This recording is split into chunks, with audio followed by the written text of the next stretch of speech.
Boating is one of the most popular forms of marine recreation in Florida, and we see huge amounts of it in the Biscayne Bay and Florida Keys areas. Many of us living here enjoy our summers or any days that we get off taking our boats out for a run and spending the day on the water, taking advantage of all the activities that the ocean has to offer. Unfortunately, our activities when done improperly harms multiple organisms that live under the surface.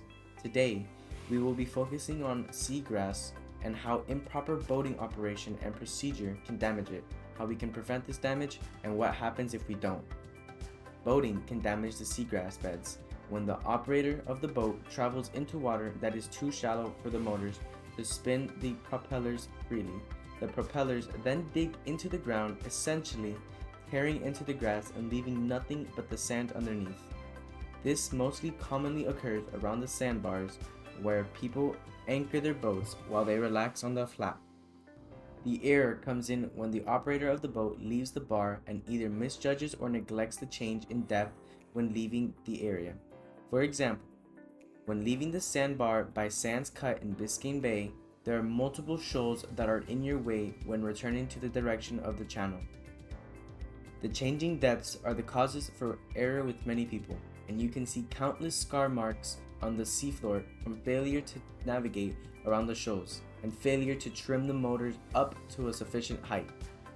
Keeping all of this in mind, this problem has an easy solution that requires just a little amount of attention and boating knowledge. Preventing this damage comes down to using your GPS and depth finder to see what depth of water your boat is in and what depth is ahead of it.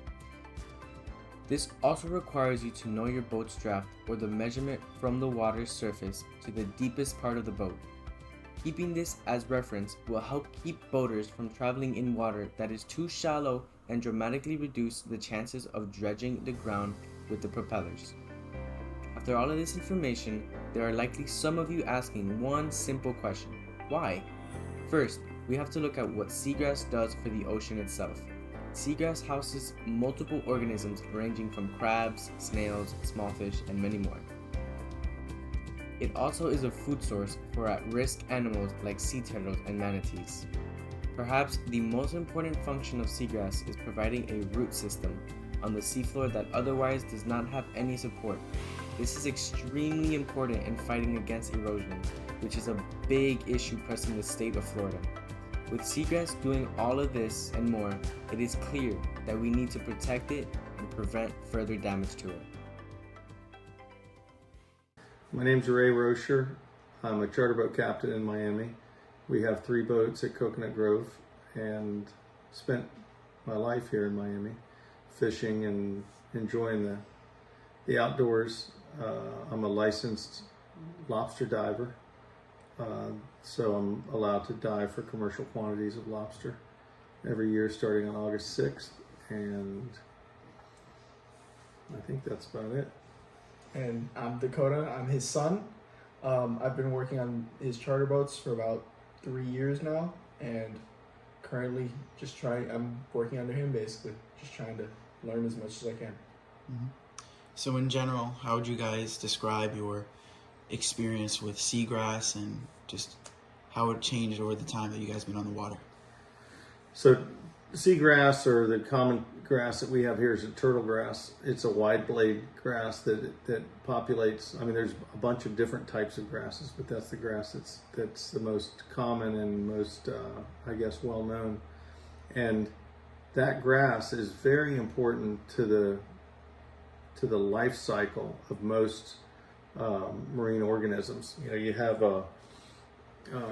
everything from shrimp to small fish, mollusks. Everything lives in that turtle grass in its early stages of life, and that provides protection and in many cases food for a lot of this life that starts out in these nurseries or these estuaries, bays. That's kind of where I think it's where the building blocks of life begin, really. And then from there, they mature and able to, inhabit other areas of the reef or open water. Yeah. Mm-hmm. And one thing I'd like to add as well is for people that are in shallower waters, driving over flats is a terrible idea, especially when there's grassy flats. Obviously, you don't want to be too deep in those areas unless you're using a push pull or some other method where you're essentially not running your motor through that area. Yeah, Because you're not those are, damaging it. I mean, in a lot of areas those are protected, especially down in the Keys. They have a lot of areas that are either no motor zones or areas just basically that are that at times get too shallow to even be able to run through. So obviously you need to be careful in those areas.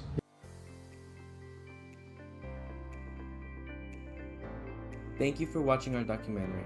I hope that this information will have a lasting impact on the way that we enjoy our oceans while being responsible for its health. We have the ability to save seagrass and many other components of our natural world. All it takes is learning and action.